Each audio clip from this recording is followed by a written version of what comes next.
लियोनटीफ open model. आज हम पढ़ेंगे लियोनटीफ ओपन मॉडल के बारे में। लियोनटीफ मॉडल क्या है? इंडस्ट्रीज का एक दूसरे के ऊपर डिपेंडेंसी को स्टडी हम करते हैं लियोनटीफ मॉडल के जरिए से, यानी किस तरह से एक इंडस्ट्री की डिमांड दूसरे इंडस्ट्री की सप्लाई बन जाती है, ये हम स्टडी करते हैं। तो लियोनटीफ ओपन मॉडल क्या है ये समझने के लिए हम एक एग्जाम्पल ले लेते हैं। क्वेश्चन है, suppose the inter relationship between the production of two industries R and S in a given year are given in the table. तो इस टेबल के अंदर दो इंडस्ट्रीज हैं आर और एस, उन दोनों के इंटर रिलेशनशिप को डिस्क्राइब किया हुआ है। यहाँ से जो रो होता है, रो शो करता है हर इंडस्ट्री की आउटपुट को, और इसी तरह कॉलम शो करता है हर इंडस्ट्री की इनपुट को। अब इसको ओपन मॉडल क्यों कहा जाता है? क्योंकि जो दो इंडस्ट्रीज हैं आर और एस, या जितने भी इंडस्ट्रीज होंगे, उन दोनों के जो आउटपुट्स होते हैं या उन दोनों की जो चीज़ें होती हैं प्रोडक्ट्स, वो इंडस्ट्री आर को अपने प्रोडक्शन के लिए भी इनपुट के तौर पे चाहिए कुछ हिस्सा उसका, और इसी तरह से इंडस्ट्री एस को भी इंडस्ट्री आर के प्रोडक्ट का कुछ हिस्सा अपने प्रोडक्शन के लिए चाहिए। तो इसका मतलब ये हुआ कि जो इंडस्ट्री आर की आउटपुट है वो इंडस्ट्री आर इनपुट के तौर पे भी इस्तेमाल करे और इंडस्ट्री एस भी इनपुट के तौर पे इस्तेमाल कर रही है। यूं इस तरह से हर इंडस्ट्री दूसरे से आपस में डिपेंडेंट है, रिलेटेड है। अब इस मॉडल में सिर्फ आर और एस के डिपेंडेंसी को शो नहीं किया हुआ, बल्कि साथ साथ यहाँ पे डी का मतलब है डिमांड, और ये किस में है? बिलियन डॉलर्स में है। तो यहाँ पे जो मार्केट डिमांड है, जो इन दोनों के आपस में एक दूसरे की ज़रूरत के अलावा कंज्यूमर की डिमांड है, उसको भी यहाँ पे शो किया हुआ है। तो ऐसा लियोनटीफ मॉडल जिसमें हम इंडस्ट्रीज के आपस में डिपेंडेंस के साथ साथ कंज्यूमर की भी या मार्केट की डिमांड को भी स्टडी करते हैं, उसको कहते हैं लियोनटीफ ओपन मॉडल। तो इस मॉडल को हम किस तरह से कंस्ट्रक्ट करते हैं और कैसे सॉल्व करते हैं, ये हम आगे देखते हैं।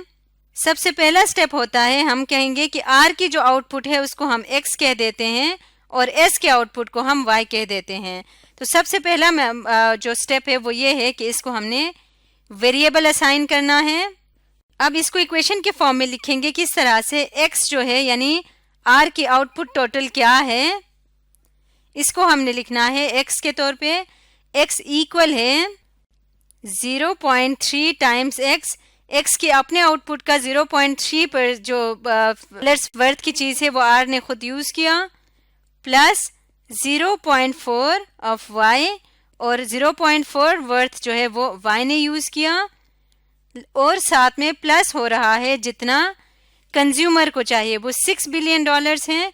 तो हम सिर्फ 6 लिखेंगे, बिलियंस को नहीं लिखेंगे। बिलियंस यहाँ पे एंड पे हम लिखेंगे क्योंकि बार बार लिखना वो बहुत बड़ी अमाउंट हो जाती है। तो ये जो फर्स्ट इक्वेशन है, यहाँ पे x शो कर रहा है कंपनी आर के आउटपुट को, उसको कितना आउटपुट प्रोड्यूस करना चाहिए, जितना वो अपनी डिमांड को भी पूरा कर सके, एस की डिमांड को भी पूरा कर सके और कंज्यूमर्स की डिमांड को भी पूरा कर सके। इसी तरह से y इक्वल होगा 0.2x plus 0.1y plus 4k। अब सपोज करते हैं हमने इसका आउटपुट टोटल फाइंड करना है, इंडस्ट्री आर का भी और इंडस्ट्री एस का भी, यानी कि हमने x और y की वैल्यू फाइंड करनी है। तो हम लियोनटीफ मॉडल के जरिए कैसे फाइंड करेंगे? इसके लिए हम क्या करेंगे, मैट्रिक्स के फॉर्म में इनको लिखेंगे।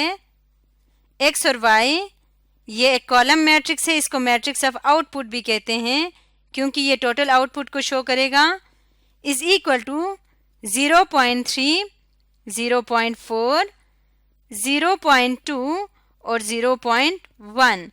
ये क्या है? इसको कहते हैं इनपुट आउटपुट मैट्रिक्स, क्योंकि ये मैट्रिक्स शो कर रहा है इनपुट को भी और आउटपुट को भी। कॉलम वाइज देखें तो ये इनपुट है, रो वाइज देखें तो आउटपुट है। और इसके साथ क्या लिखेंगे?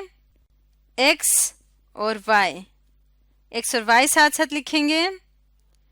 इसके बाद फिर प्लस जो कंज्यूमर डिमांड है वो हम लिखेंगे 6 और 4, ये एक अलग से मैट्रिक्स के फॉर्म में लिखेंगे कंज्यूमर डिमांड को।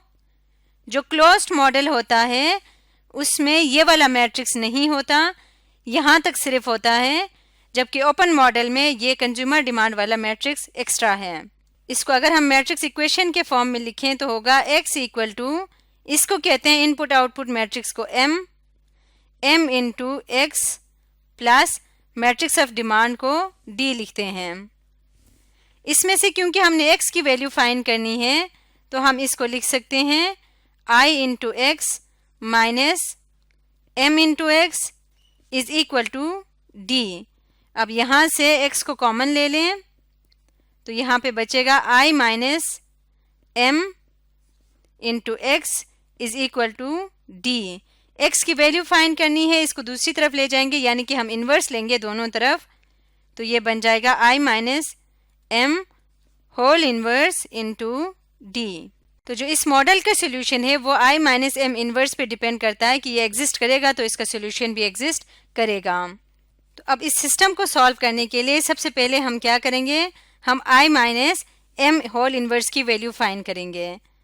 तो i माइनस m पहले फाइंड कर लेते हैं। i क्या होगा, 2/2 का आइडेंटिटी मैट्रिक्स होगा, इसका ऑर्डर वही होगा जो m का ऑर्डर होगा। तो इन दोनों को माइनस करेंगे तो हमारे सामने ये मैट्रिक्स आ जाएगा। अब हमने नेक्स्ट स्टेप क्या करना है, i माइनस m का इन्वर्स फाइंड करना है। तो जब इसका इन्वर्स फाइंड करेंगे ये इक्वल आएगा 1.64, 0.73, 0.36 और 1.27, ये इसका इन्वर्स आ जाएगा। अब लास्ट स्टेप हमने क्या करना है, इस इन्वर्स को हमने मल्टीप्लाई करना है मैट्रिक्स ऑफ डिमांड के साथ, तो इससे हमारे पास x की वैल्यू आ जाएगी। अब इसको मल्टीप्लाई करके सॉल्व करेंगे तो ये आएगा 12.73 और 7.27 आंसर आ जाएगा। ये क्या है, ये हमारा आउटपुट मैट्रिक्स है। यहाँ पे आ जाएगा x और यहाँ पे y। x हमने किसको कहा था, x हमने कहा था यहाँ पे कंपनी R के आउटपुट को x और कंपनी S के आउटपुट को y कहा था। यानी कि कंपनी R अगर 12.73 बिलियन डॉलर्स की प्रोडक्शन करे, ये बिलियंस में है, और इसी तरह कंपनी S जो है वो 7.27 डॉलर्स की प्रोडक्शन करे, तब जाके इन कंपनी के इंटरनल नीड्स और साथ ही साथ कंज्यूमर अमाउंट जो है उसकी नीड को भी पूरा किया जा सकेगा। तो इस तरह के मॉडल को जो कंपनीज की अपनी इंटरनल नीड के साथ साथ कंज्यूमर डिमांड्स की भी हमने वैल्यू फाइंड करनी हो या उसको भी आउटपुट में शामिल करना हो, तो ऐसे मॉडल को क्या कहा जाता है, लियोनटिफ ओपन मॉडल कहा जाता है। आज की वीडियो में हमने पढ़ा लियोनटिफ ओपन मॉडल के बारे में।